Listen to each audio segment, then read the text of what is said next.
آپ نے حضرت عمر سے فرمایا عمر تیرے زمانے میں ایک شخص آئے گا، اس کا نام ہوگا اویس، اس کا قبیلہ ہوگا مراد، اس کی شاخ ہوگی کرن، اس کا رنگ ہوگا کالا، قد ہوگا درمیانہ، اور ایک سفید نشان اس کے جسم پر ہوگا۔ جب وہ آئے تو تم اس سے دعا کرانا، علی تو بھی کرانا، عمر تو بھی کرانا، اور میں قسم کھا کے کہتا ہوں کہ اویس جیسوں سے دنیا بھر جائے تو عمر و علی کے ایک بدن کے بال کے برابر نہیں، لیکن اس کے ذریعے سے ایک پیغام آگے پہنچانا تھا۔ تو حضرت عمر اور حضرت علی حیران ہو کر دیکھنے لگے کہ ہمیں کہا جا رہا ہے کہ اویس سے دعا کروائیں، وہ ہم صحابی وہ تابعی۔ تو آپ نے فرمایا اس نے ماں کی ایسی خدمت کی ہے، جب وہ ہاتھ اٹھاتا ہے تو اللہ ہاتھ واپس خالی موڑتا ہی نہیں۔ یہ پیغام پہنچانا تھا کہ ماں باپ کے آگے جھکو۔ جس دیش میں آپ رہتے ہیں یہاں کام کی رفتار بہت تیز ہے، ماں باپ اگر موجود ہیں تو کم ہی کچھ نصیبوں والے ہیں جن کو کچھ اولاد کی خدمت ملتی ہے، ورنہ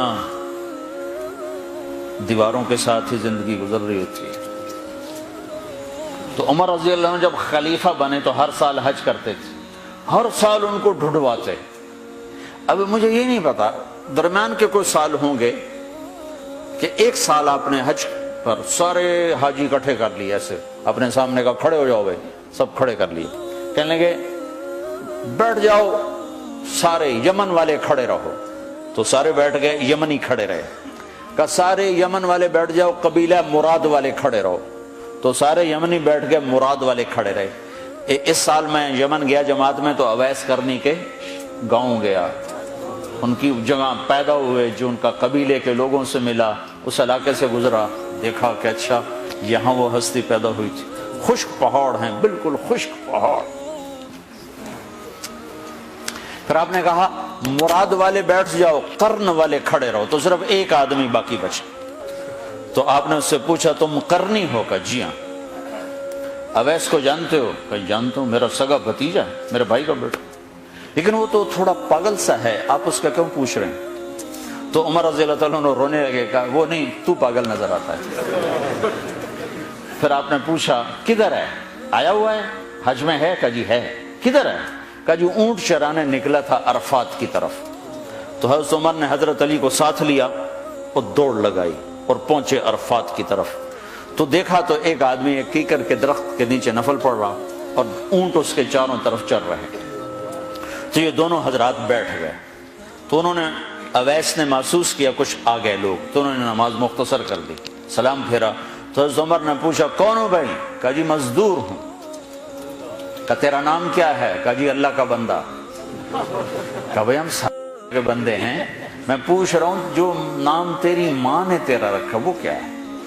تو وہ تو پہچانتا نہیں تھا کہ عمر کون ہے، علی کون ہے، وہ تو پہلی دفعہ حج پہ تھا۔ وہ کہنے لگا تم کون ہو میرا انٹرویو کرنے والے؟ انٹرویو تو میں اپنی طرف سے کہہ رہا ہوں۔ میں کہا تم کون ہو میرا پوچھنے والے؟ تو حضرت علی بولے یہ امیر المومنین ہیں عمر بن خطاب، اور میں ہوں علی بن ابی طالب۔ پھر وہ ایسے ایک دم گھبرائے، دونوں کو سلام کیا، میں معذرت چاہتا ہوں میں نے پہچانا نہیں۔ تو عمر رضی اللہ عنہ نے فرمایا ہاتھ اٹھا، ہاتھ اٹھا۔ برمنگھم والوں کو پیغام پہنچے کہ ماں کی خدمت کیسے کی جاتی، کہ عمر جیسا ہاتھ اٹھوا رہا ہے، علی جیسا، علی جیسا۔ تو وہ کہنے لگے میں آپ کے لیے کیسے ہاتھ اٹھاؤں، میری اوقات ہے کہ میں آپ کے لیے دعا کروں؟ کہاں، ہمیں ہمارے نبی کا حکم تھا کہ اویس آئے تو اس سے دعا کروانی ہے، کہ جب وہ ہاتھ اٹھاتا ہے تو وہ ہاتھ خالی نہیں آتے۔ کس وجہ سے؟ تہجد، جہاد، تبلیغ، ذکر، تلاوت، تسبیح، حج، عمرے، نمازیں، روزے، ذکر، تلاوت۔ کس وجہ سے؟ نہیں، ان میں سے ایک وجہ بھی نہیں، ماں کی خدمت کی وجہ سے۔ پھر ایک اور جگہ آپ نے فرمایا کہ لوگ جب جنت میں چلیں گے تو اویس بھی چلے گا، جب جنت کے دروازے پر پہنچے گے تو اللہ تعالیٰ فرمائیں گے اویس کو روک لو، باقی کو جانے دو۔ تو اویس گھبرا جائیں گے، کہیں گے یا اللہ مجھے کیوں روک لیا ہے؟ تو اللہ تعالیٰ فرمائیں گے ٹھہر جاؤ، جانے دو ان کو۔ ہاں بھائی، اب یہ سامنے جہنم کے لوگ کھڑے ہوئے ہیں، تو شفاعت کر، تیری طفیل لاکھوں انسانوں کو جنت میں ڈالو۔ تجھے اس لیے روکا ہے کہ تو شفاعت کر، جدھر تیری انگلی اٹھتی جائے گی ان کے لیے جنت لکھتی چلی جائے گی، ان کے لیے جنت لکھتا چلا جاؤں گا، جدھر جدھر تو انگلی اٹھائے۔ صرف پونڈ ہی سب کچھ نہیں، مائیں بھی بہت کچھ ہے۔ صرف پونڈ ہی سب کچھ نہیں ہے، باپ بہت کچھ ہے۔